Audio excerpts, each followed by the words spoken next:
I love to learn, but I don't do it. This is the painful irony that many of us live through. But why? Why is it that you feel ambitious and creative and curious about the world, but you can't seem to dig up any motivation to actually learn, to just sit down and do it? And that is the question we're going to answer today. Self-education has been an interest of mine for many years, but it's kind of an abusive relationship. Because yeah, I love learning, I love exploring, all well and good. But it also is a bitch sometimes, it really is. And so these are the tips, my best tips on learning to love the process. And will include things like how you can effortlessly learn new skills, how you can not rely purely on discipline, and how you can even use social media to your advantage.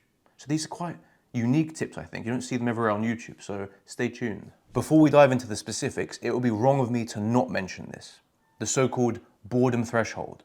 And I made that term up, so you know it's going to be good. When people say learning isn't fun, they're not wrong. It's slow, it's effortful, and really there's a million other things you could be doing that are more fun. Playing the best Battlefield, watching videos, enjoying music, drugs, gooning, doom scrolling. You know, all of these sources of cheap dopamine that get us addicted. And I'm not saying they're good, obviously, but they are stimulating, they are addictive. If that is what your whole life is saturated in, then yeah, no shit, learning is going to be difficult. Opening a book will feel like torture because it's comparatively way less stimulating. You would fidget, you would lose focus, and you might diagnose yourself with ADHD just on a whim. And yeah, you'd never get anything done. I've been through it, you've been through it. We've seen how disturbing this degradation of our attention span has been. So if we are to get anything done and get any learning in, then we have to address this root problem and fix it. We have to fix our focus. The solution is simple, but not easy. You have to get used to boredom. You have to increase your tolerance to it. And I made a graph to show you. On the y-axis is your intolerance for boredom. So the higher we go, the more stimulation you need to stay engaged. And therefore the worse your attention span gets, because it gets harder and harder to focus on anything comparatively less stimulating than what you're used to. This essentially means you're an addict, and you need this constant source of input and dopamine and stimulation. And anything less than that, it makes you bored. You just can't tolerate it. On the x-axis is time, and the dotted line is my made-up threshold necessary for good learning. Now, learning, relatively speaking, is not very stimulating. It's quite boring. So our goal is to stay below that line, because anything above it means we struggle to tolerate the low levels of stimulation, and therefore the learning becomes fidgety and restless. The more sources of instant, cheap dopamine we engage in, the higher our intolerance gets, and the more we struggle to pay attention and learn something. However, as we consume less and cut out more of those sources, we start to get used to less stimulation. And simply doing nothing or being bored, it becomes okay, it becomes tolerable. And that means activities like reading and writing actually become fun and rewarding. And suddenly learning is this thing that gives you that stimulation you seek. It's all a game of relatives and you have to manipulate the difference. Now, all the usual advice applies here. Embrace boredom, use your phone less, get rid of tech, stuff like that. And if you want a deeper dive, I have a video on this exact topic, so I will link that at the end of this one, so don't worry about remembering. 2026 is the year we go hard. We're ascending in all realms, business, career, education, the lot. Because everyone makes resolutions for the new year, but they're meaningless if you don't have the action to back them up. And above all, we need structure to guide us and keep us consistent, which is why I'm happy to say that Coursera is sponsoring the video. Coursera Plus offers full access to over 10,000 professional courses and certificates, both from top universities and major companies like Google, IBM, and Meta. Their model suits the avid learner, because with one subscription, you can access as many courses as you want, rather than having to shell out and buy each one individually. With these courses, you invest in your future with high-demand skills like AI, data science, and finance. But really, there's something for everyone, from healthcare to engineering and even the humanities, which I'm especially happy to see. This is how you stack credentials and experience, invaluable to yourself, but also the people who will go on to hire you. To invest in yourself in 2026 and learn more than ever, click the link in the description. And with that, you'll get 40% off for 3 months of Coursera Plus. And remember, that's access to over 10,000 courses at a very affordable rate, actually. So I hope you enjoy, and thank you to Coursera. Before we get to the specifics, we have to ask ourselves, well, what is the one thing that matters the most? Like, what is the one thing we can do to make us love learning again, that will work above all other things? It's purpose. Because, why do you do all this? why not just kill yourself tomorrow, genuinely? Well, thankfully, there's many reasons not to do that. And at least in the context of education, a lot of those reasons, those purposes, are external. You are studying to go somewhere or to achieve something. Maybe it's a graduation, a dissertation, you have an exam, something like that. The funny thing is that even if you kind of hate the content in your college or uni, you're still going to learn it, because you have to. You know, many of my modules, I hated them. I found them boring. I don't give a fuck about sea cucumbers, for example, but I still had to learn about them because there were these external motivators pushing me along and I guess giving me that motivation. But what happens when you finish education? Maybe you graduate or you go on holiday and suddenly there's no exams, there's no deadlines, there's no projects, there's no curriculum. And you might think then, well, there's nothing to study. I don't know what to do. I'm lost, I'm drifting.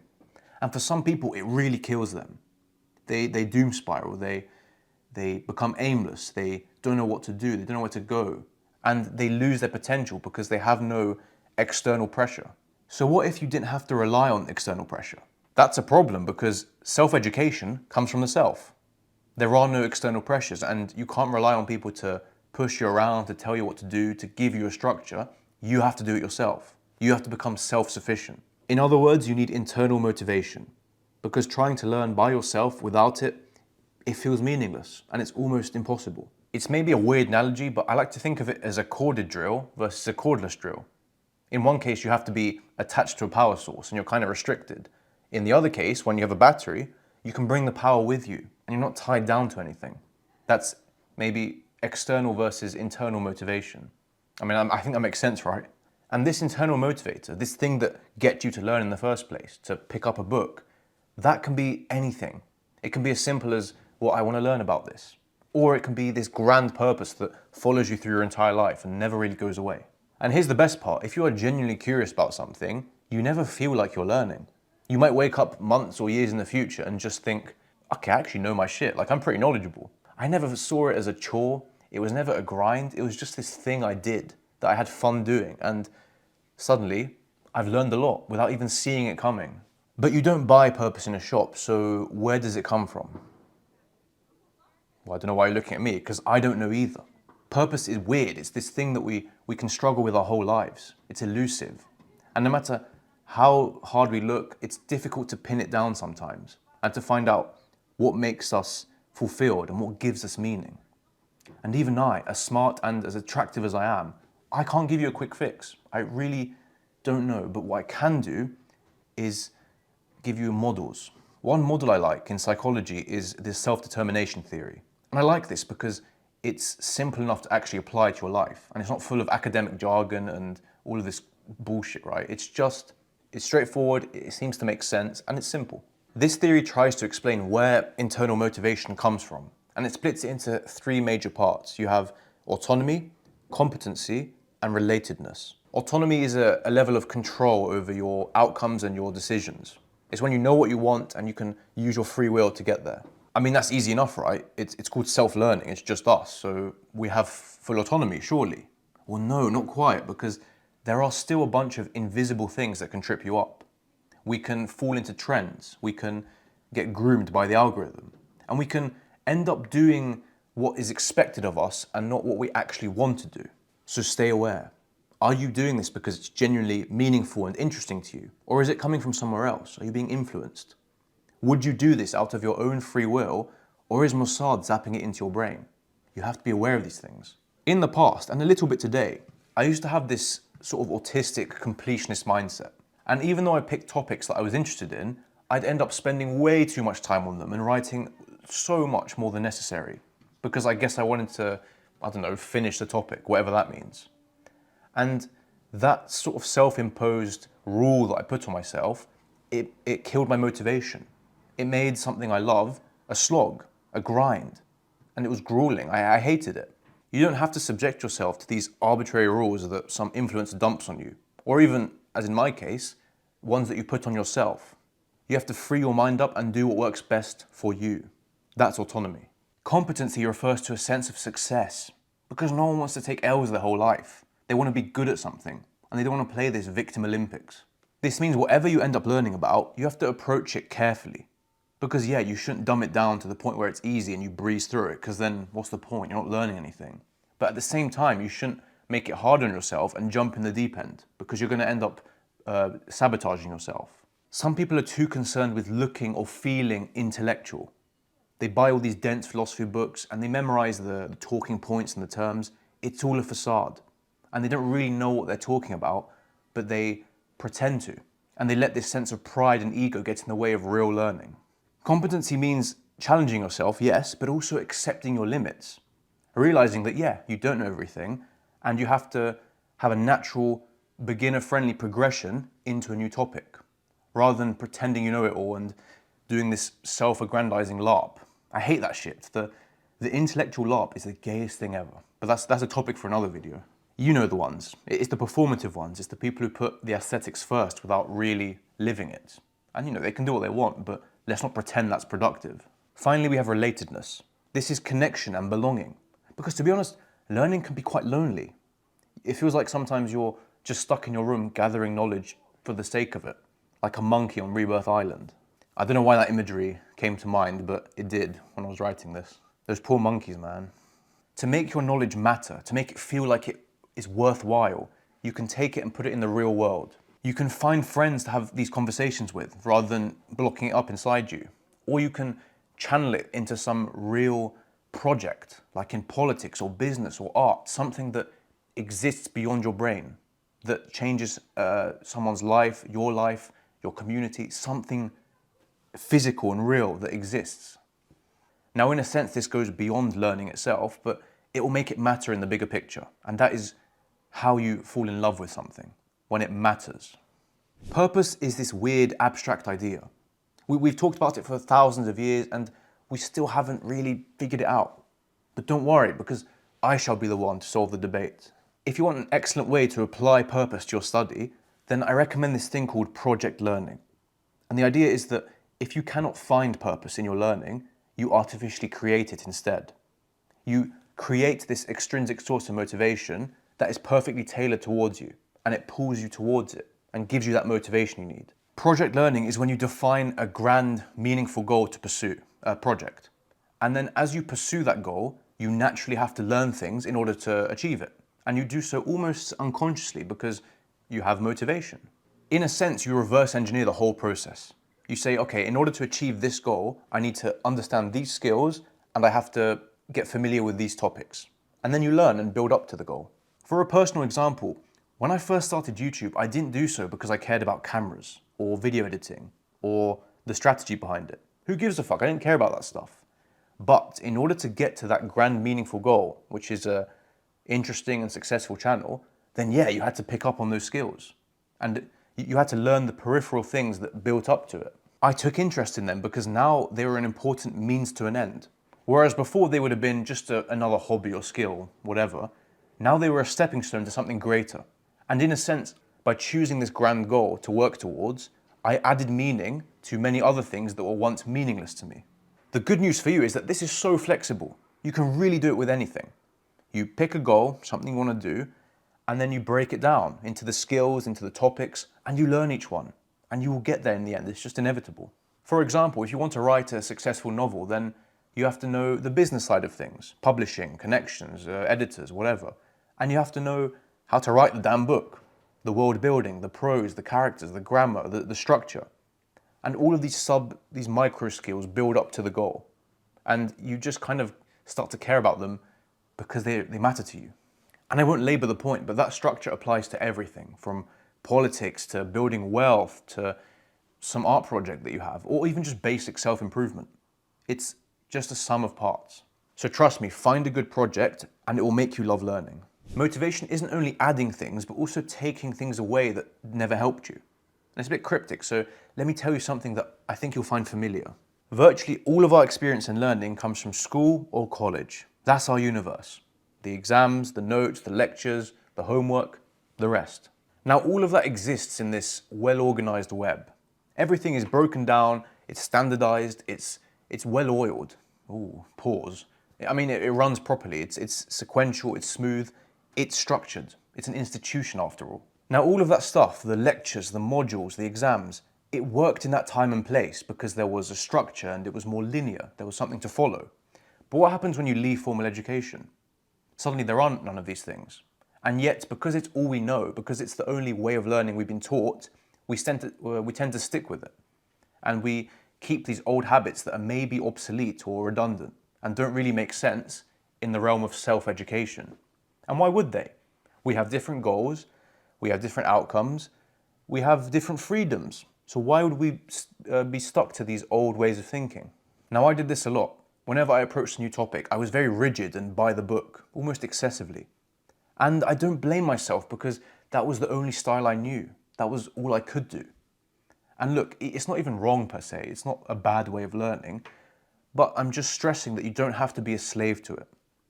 You can be a skinwalker. You can shift, you can adapt, you can morph yourself, you can break the rules, you can be free and learn however you want, even if it feels unorthodox or completely opposite of what you were taught. To me, that means keeping learning flexible and fun and just rolling with the flow. For example, I recently studied early ancient Mesopotamia. And, I watched a few documentaries, I read 3 books, I didn't even finish 2 of them. And look, past me, the autistic completionist past me would have thought, brother, what are you doing?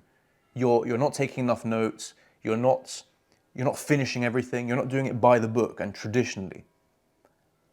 And the present me, I'm thinking, well, I don't care really. I'm happy with what I've done. I'm happy with my progress. I don't care about finishing everything. I don't care about King Gunnar-Azizi and the exact ins and outs of the irrigation system. I don't care. I'm happy with what I've done. I'm happy with a shallow look. I've covered the basics. I've covered what I want to know. I'm happy to move on. Adding on to that, I first like to use multiple forms of media, keeps things fun. And second, I change my note-taking style. Because not everything deserves an equal look, even though I might have once thought that. Sometimes I'll take long and detailed notes if I really care. And other times I'll take short, rough ones because it's enough, it's good enough, without killing my motivation and making me hate learning. Past me would be shocked at how chaotic this is. But now I just want to keep my motivation up and keep things consistent in the long run and actually love learning. So use what college taught you, because a lot of that is great, but don't be afraid to break free from it and define your own path. This next point will sound stupid, but trust me, let me explain myself. Scrolling, this evil thing that keeps us cattle in check, it can actually be very dense in both information and motivation. Very recently, I've fallen into this car/mechanics rabbit hole. The maintenance, the parts, how all these different systems work. Oh, so good, it's so arousing, just seeing all those. Whew. Now, this includes just inhaling all the content related to it, because my feed is now dominated with tips and memes and advice and just people working on their car, everything. The mad part is, and I just clocked this the other day, but I've learned a lot purely from scrolling. And it sounds crazy, but it's true. Because before my binge, I didn't really know shit about mechanics. It's pretty bad, actually. But now, after inhaling all this content, I have a decent basic understanding. I can talk you through how different systems work. I can identify different parts. I can, diagnose common issues. I'm not a mechanic or anything, but I have some rudimentary surface knowledge on a wide number of things. I'm not LARPing as some mechanic prodigy, right? But I think that's pretty impressive given that I didn't lift a finger. I just sort of sucked it all in, pause. All of this knowledge comes from a binge, from scrolling, from a total immersion in this new exciting thing I discovered. But what's the takeaway here? I mean, if my advice at the end of the video was, yeah, just doom scroll, bro, you'd rightfully tell me to delete the channel. So how can we make this more practical? I tell you this story because I want you to see the value of social media. And I know it's something we villainize a lot for good reason, but if used correctly, it can give you 2 fantastic things: discovery and community. Discovery we just talked about. It involves browsing forums, asking questions, watching videos, reading things people have to say, and really immersing yourself into a topic or a skill and learning as much as there is to learn about it. Often with other people who are doing the exact same thing. Okay, now browsing and scrolling are often a waste of time, fair enough. But they do let you soak in a massive amount of information almost passively, because you're just kind of immersed into it. And it almost becomes second nature because you just see it every day, all the time. And now that I'm repeating this, it's so true. Because I remember every time I got into something new, I had my honeymoon phase of a new hobby like YouTube, investing, coffee, the gym. I remember that my feed would change to reflect that. I was hyped, I was involved, and it was all I was seeing every day on my phone or on Twitter or whatever. And I was just completely sucked into the world and given this hype and given all this knowledge. It was productive at the end of the day. It was good. It was like a jump start to your learning, an early burst of motivation so you can really speed run into it. The second thing is community, because it hypes you up when you see others doing the same thing as you. When other people are learning and struggling and, dealing with the same problems, it gives you a sense of motivation and, again, relatedness, belonging. You get to be part of the club, the clique. You see all the memes, you see the references, you see people giving advice, you see people who are ahead of you giving you tips and just creating this sense of togetherness. And if you can deal with the odd spastic every now and then, or really in every comment section, then even places like Reddit become a great place to learn. The opportunity is everywhere, you just have to find it and realize that this has potential. So look, let's not blindly denounce everything. Let's not say that social media is this evil thing that will always crush our attention. Okay, it will a lot of the times, but we can use it for something good. We can use it to love learning. Like any tool, instead of being used by it, we should use it. We should exploit it. We should use it to our benefit and not to our decline. As promised, I'll link the video on boredom and improving your focus here on screen. And as always, I'd love to hear you in the comments. What did you think? Did I miss the mark? Did I forget something? Are there any good personal bits of advice that you have for both me and everyone else? I love to hear it. And of course, thank you so much for watching. I appreciate your time.